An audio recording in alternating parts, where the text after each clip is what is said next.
Hello students, there is a good news for you. Now you can write the same matter at different speeds. Link of the same is given in the description box. Thank you. Start. The fact that gave rise to the reference may be briefly stated. Stop.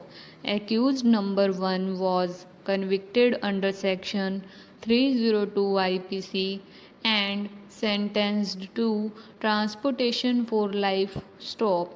Accused numbers 2 and 3 were convicted under section 323 IPC. Stop. Accused number 1, who was in jail, presented his petition of appeal to the officer in charge of the jail, who forwarded the same to the High Court. Stop. Para.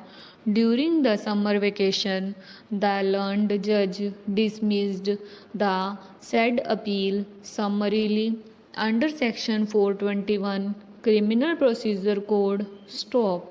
Subsequently, on 23/6/1955, all the accused filed another appeal. Stop. The question is whether appellant number 1 was entitled to file another appeal, notwithstanding the fact that his appeal presented through the jail authorities was dismissed summarily. Stop. Para. The first argument of the learned counsel for the appellant is that the appellate side rules made by the High Court of Judicature at Madras have no constitutional validity after the coming into force of the Constitution of India. Stop. He contends that the said rules were made in exercise of the powers conferred on the High Court by sections 13 and 14 of Acts 24 and 25 and made by the letters patent of the High Court of Judicature at Madras 1865, and that after the coming into force of the Constitution, the said statutes had no legal force. Stop. To appreciate his argument, the following provisions of the Constitution and the appellate side rules may be read as follows: para. The following rules and orders are issued under the powers vested in the High Court by sections 13 and 14 of Act 24 and 25, by the letters patent of the High Court of Judicature at Madras 1865, by the Code of Civil Procedure, and by the Court Fees Act, and may be cited as the rules of the High Court Madras appellate side. Stop.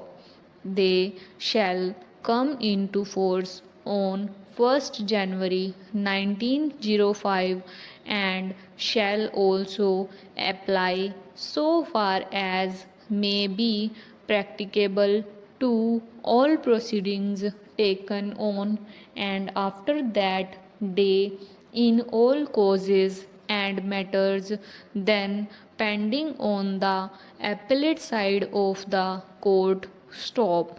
Para. Notwithstanding anything herein before contained to the contrary, the original and appellate jurisdiction vested in the High Court may, during the vacation of the court, be exercised by a single judge acting as the vacation judge, except in cases in which such jurisdiction must be exercised under any law or regulation made by the central government by more than one judge. Stop. Para.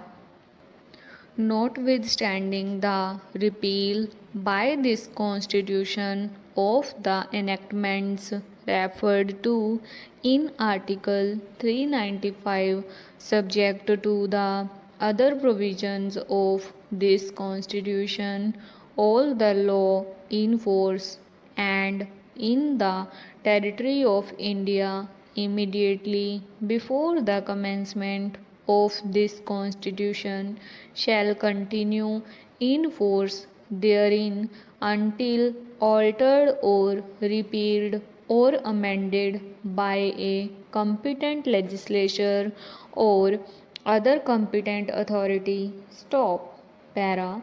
For the purpose of bringing the provisions of any law in force in the territory of India into accord with the provisions of this Constitution, the President may by order make such adaptations and modifications of such law, whether by way of repeal or amendment, as may be necessary or expedient, to provide that the law shall, as from such date as may be specified in the order, have effect, subject to the adaptations and modifications so made, and any such adaptation or modification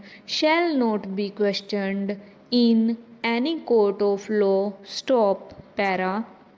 The expression law in force in this article shall include a law passed or made by a legislature or other competent authority in the territory of India before the commencement of this Constitution and not previously repealed, notwithstanding that it or parts of it may not be then in operation either at all or in particular areas. Stop.